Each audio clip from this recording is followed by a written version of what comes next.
Bismillahirrahmanirrahim. Assalamualaikum warahmatullahi wabarakatuh and good afternoon. Okay, today I'm going to continue the third part of the pulmonary vascular disease.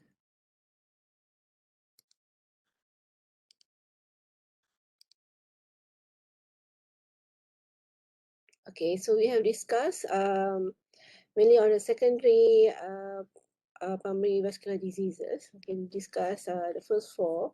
Now we'll be discussing the pulmonary hypertension.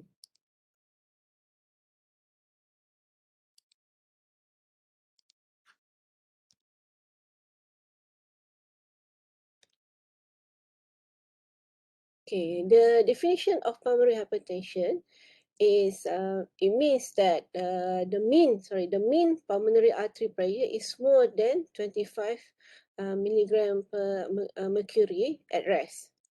So this is quite high. So usually the normal will be around 5 to 10, if I'm not mistaken. Okay, and the hallmark is when there's increase, it is due to increased pulmonary vascular resistance, which leads to a progressive increase of the pulmonary artery pressure. Okay, so remember your anatomy, the right atrium will receive blood from the whole body, okay, either from the supra or inferior vena cava, okay, and then it goes to the right ventricle. Okay, so the right ventricle will pump all this blood into the pulmonary artery. So if there is some resistance in the distal part of the vascular pulmonary vascular system, so it will cause the heart to pump, have to work harder to pump the blood into the pulmonary vessels. Okay, and this will increase the pulmonary artery pressure. At the end of the day, it will result to compulsory right ventricular hypertrophy, okay, because then the right ventricular has to work harder to pump out all the blood, and eventually it will lead to heart failure. Okay, so this is normal heart. Okay, the normal heart size is about 3 to 350 grams. Okay, for a bit less in ladies. Okay, so you got your the supplies from the rest of the system. Okay, right. So the blood enters the right atrium. It goes to the right ventricle. The right ventricle will pump all the blood that comes all over from all parts of the body. Okay, and then it goes to the vessels of the lung. Okay, right and left, right and left. So to get oxygenation, then it goes out to the through it go from the lung, it goes to the left atrium, and then it goes up to the left ventricle. And left ventricle, because it needs to pump out all the blood from they receive from the lung, goes out. Okay, because that's why you see the wall of the left ventricle is a bit thicker than the rest of the other part of the heart. Okay, so it needs to have a very strong and give a big push for the blood to go out to the rest of the system. Okay, so what happened in pulmonary hypertension? Okay, so as usual, normal blood is received from the whole system, goes back to the heart, and then we go to the lung for oxygenation. But in this case, because there is some restriction that occurs in the pulmonary arteries, it's causing resistance. So the right ventricle have to work harder. As you can see here, the chamber is a bit bigger. Okay, it becomes bigger because of there's more blood accumulate here and less to be pushed because there's a lot of resistance. Okay, and there is restriction either in the peripheral part of the pulmonary vessels or distal part. Okay, and again, so this and then the blood return to the left side of the heart and goes out. So there's a lot of hard work here. Okay, there's a lot of pressure of resistance here, causing a lot of pressure in this pulmonary artery, okay, for it to overcome the resistance. Okay, so and as I mentioned earlier, the complication will become the right heart failure, and eventually it will affect the whole of the heart, and patient can end up with heart failure. Okay, so this is the vascular system of the lung, and this is the effect. Okay, there is thinning of the right atrium. Okay, but there's sorry, this is right ventricle. Okay, and then eventually they become a bit thicker, and then it can also affect the left side of the heart. Okay, according to these authors, okay, they have classified pulmonary hypertension into 5 types. Okay, number 1 is pulmonary arterial hypertension. It can be due to idiopathic, okay, and then it can be due to some genetic problems, okay, some genetic mutation. It can be due to drugs or toxin induced.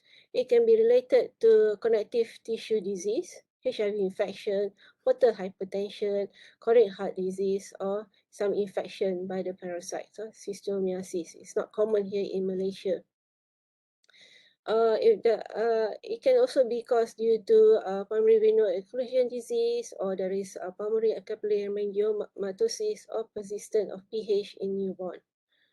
Okay, it can be very rare. Right. So second group is pulmonary hypertension due to left heart disease. Okay, for example, the sluggish function of the left side of the left ventricle. Okay, left LV is left ventricle. Okay, and there's a valvular disease. Or there's congenital acquired left heart inflow or outflow. Okay, there's some obstruction there. Or congenital myopathies, cardiomyopathies. In the third group, okay, pulmonary hypertension due to lung diseases or hypoxia. So this is related this COPD. Okay, COPD is a disease that I will discuss in my next lecture. Chronic obstructive pulmonary disease and interstitial lung disease. This is a long-standing lung disorder. Okay, and there's other pulmonary diseases with mixed restrictive and obstructive pattern, or there's any sleep disorder, for example, sleep apnea. Okay, and alveolar hyperventilation disorder, chronic obstruction, exposure to high altitude, or there's some congenital lung development. All right, group 4 is due to chronic thromboembolic pulmonary hypertension. Okay, this is related one of the complications of PE that we have discussed earlier. And in group 5, pulmonary hypertension with unclear or multifactorial mechanism. For example, in hematological disorder or any systemic or metabolic disorder, and etc. Okay, what happens is that when there is imbalance of the vascular effectors in the pulmonary arterial hypertension, and it favors vasoconstriction or vascular cell proliferation, and then it will lead to thrombosis. So these are the mediators that are involved. Number 1 is prostacyclin. Okay, this is an important vasodilator. It inhibits activation and have anti-proliferative effect. So when there is imbalance of this low prostacyclin, and it will not able to overcome the action of the other mediators. Okay, number 2 is thrombosin A2, potent vasoconstrictor and platelet agonist. Okay, number 3 is endothelin 1, which is another vasoconstrictor, and it also stimulates the proliferation of pulmonary artery smooth muscle cells. So any factors or any even in that, if there's any gene mutation that causing these two mediators to be expressed, to be produced spontaneously, it can lead to a lot of vasoconstriction elsewhere, and as well as it also affect in the lung. And number 4 is nitric oxide. Okay, this is a potent vasodilator and inhibitor of platelet activation and vascular smooth muscle proliferation. So nitric oxide and prostacyclin acts as a balance to these two. Okay, and thrombosin A2 and endothelin-1. Okay, once there's imbalance, so low level of prostacyclin or nitric oxide, so there's no mediators that overcome or inhibit the action of thrombosin A2 or endothelin. Therefore, there'll be continuous vasoconstriction and then stimulation of proliferation of the smooth muscles of the vessels.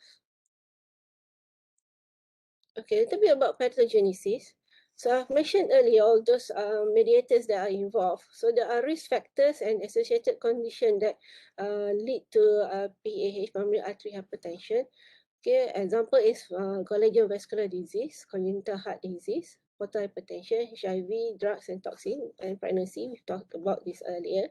Okay, and then it will increase the risk when there is susceptibility of the patient having abnormal BMPR2 gene or other genetic factors.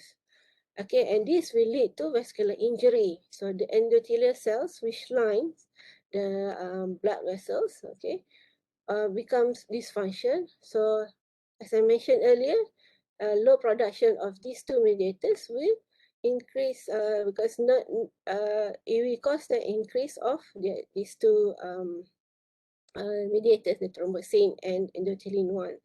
Okay, I have discussed it earlier.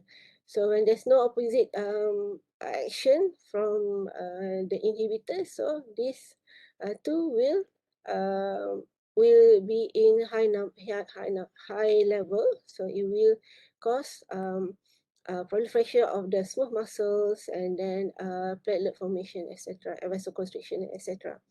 Or there is a vascular smooth muscle dysfunction due to some impairment of the voltage-gated potassium channel. So this is the next level of the mechanism in PAH. Okay, and eventually the disease will progress. So there will be loss of response to short-acting vasodilator trials. So they will not respond to any treatment. Okay, so this is the cartoon of it. So this is normal. You can see, like if you think about the drainage, okay, the normal drain, the longkang that we usually have. So if there is no obstruction, so the water will flow smoothly. So just the same thing, same principles that apply to our vascular system. So when there is hypertrophy of the smooth muscle, okay, there'll be so the lumen will become narrow. So less blood can flow here, and then so therefore at the proximal side there'll be a increase of work so to overcome this resistance, and eventually there'll be in situ thrombosis formation, okay, adventitia and edema proliferation will continue because of the continuous irritation, and smooth muscle also become hypertrophy, and there'll be flexiform lesion formation because somehow the cells will try to get some blood flows to the other part of the organ to continue survival. So this will be irreversible disease. Okay, this is another simplified. Okay, when there's noxious stimuli, all those that we have mentioned earlier, plus genetic predisposition, and also other risk factors. Okay, for example, I also mentioned it earlier, like connective tissue disease, like what we call like Marfan syndrome, or um, uh, that's one of the example I can remember of at the moment. And or the other risk factors, HIV, portal hypertension, etc. Okay, and it will lead to endothelial cell injury. Okay, the lining of the blood vessels, and it becomes dysfunction, and again imbalance of the mediators that I've mentioned earlier. Okay, and eventually there'll be vascular changes causing vasoconstriction, and then vessel wall remodeling, causing smooth muscle and endothelial cell to proliferate. So it will cause the narrowing of the lumen, and also it will also increase risk of the formation of thrombosis. Right, so when the vessels has undergone remodeling, there'll be increase of pulmonary artery resistance and pressure. So microscopically, this is what you see from this is a resected lung from in a post-mortem. Okay, you can see here, right? So the thickening of the vessel. This is a vessel. The primary vessels they are increased. They are thickened. The wall is thickened. Okay, you can see here it's a bit hardened. This is not bronchus or bronchiole. Okay, and you see there's blood clot in the blood vessels. Okay, this is a patient who died of a severe pulmonary hypertension. Secondary to persistent patent ductus arteriosus, which is a congenital heart disease.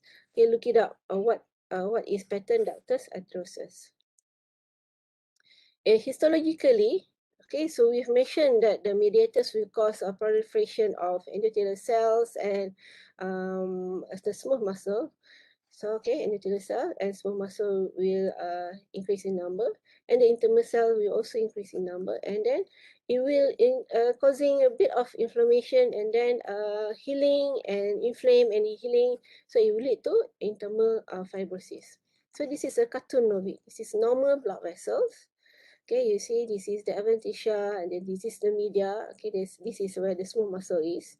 And then this is intima. This is the lining of the endothelial cells. So when there is in pulmonary hypertension, there will be infiltration of the smooth muscles, okay, into the here there will be proliferation of smooth muscles, okay.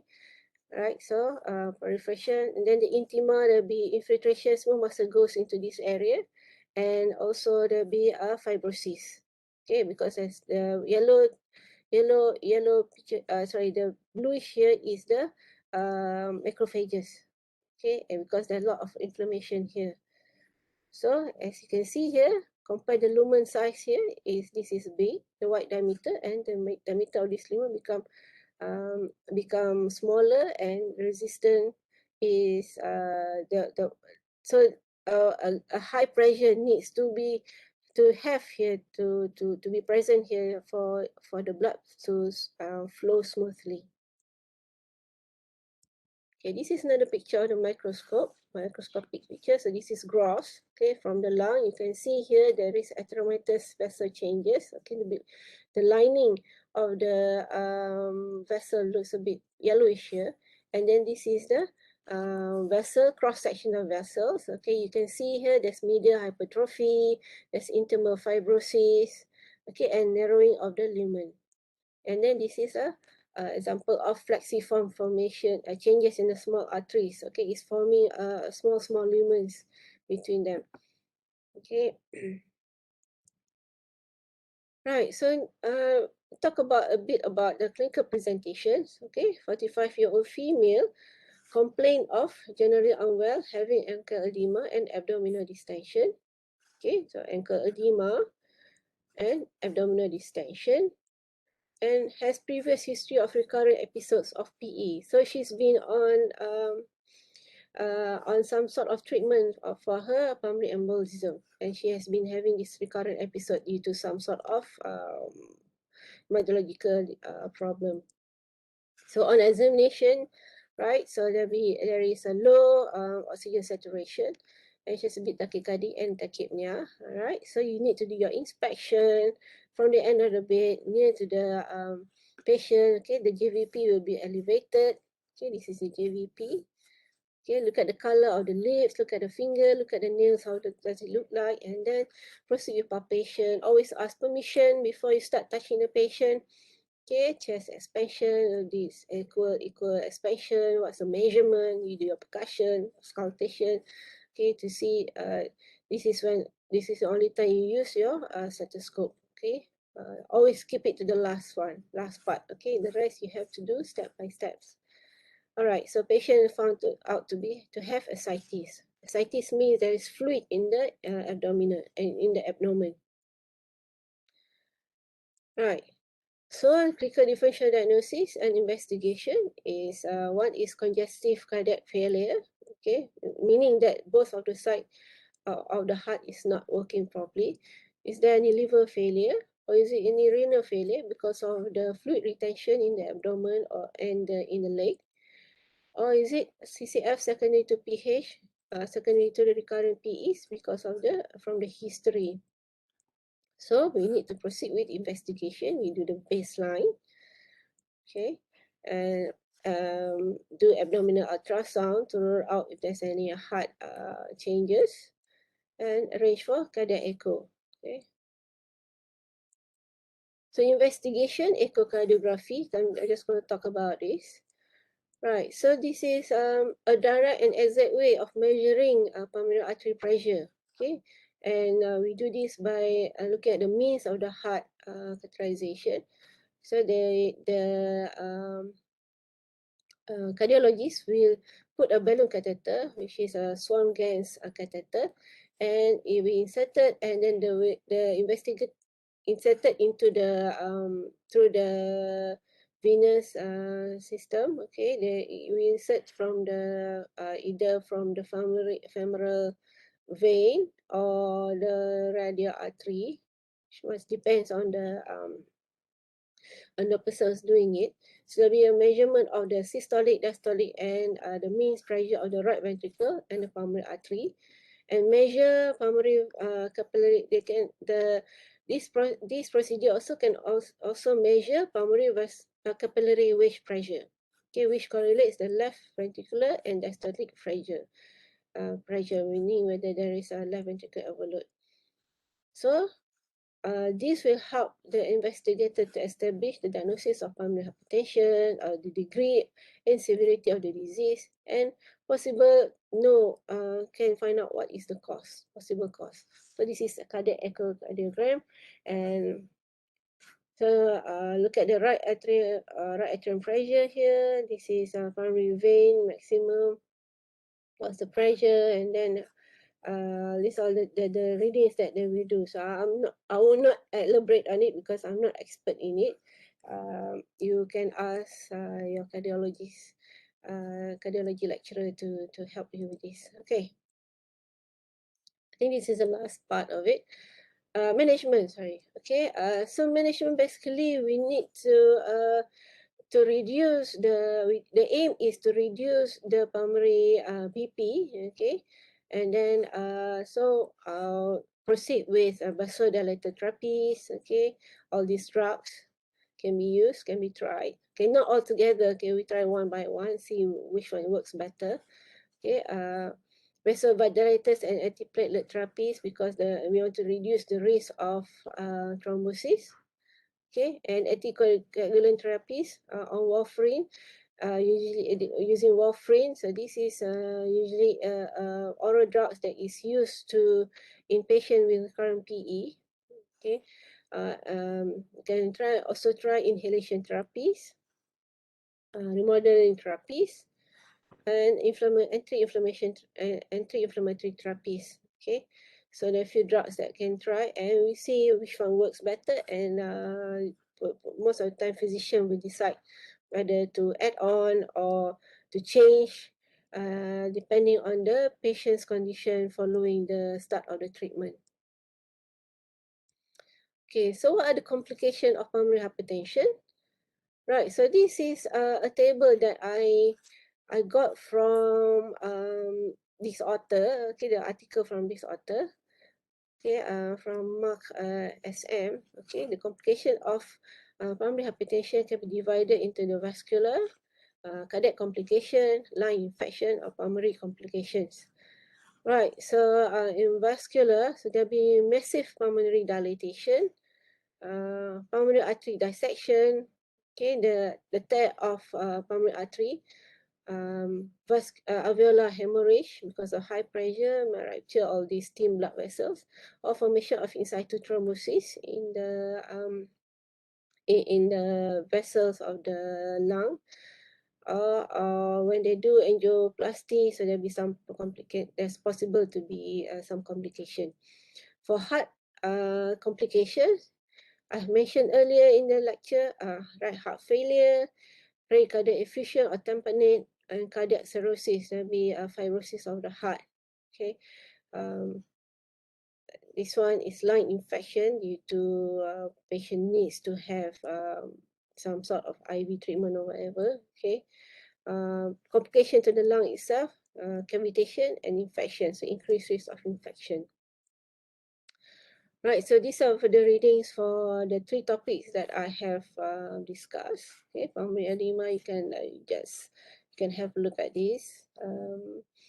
Just click on the link according to the lecture template that I have given you. Okay, and this one you can look up. All right. With that, I continue. With that, thank you. So the last part of the lecture will be given in the next video recording. Thank you.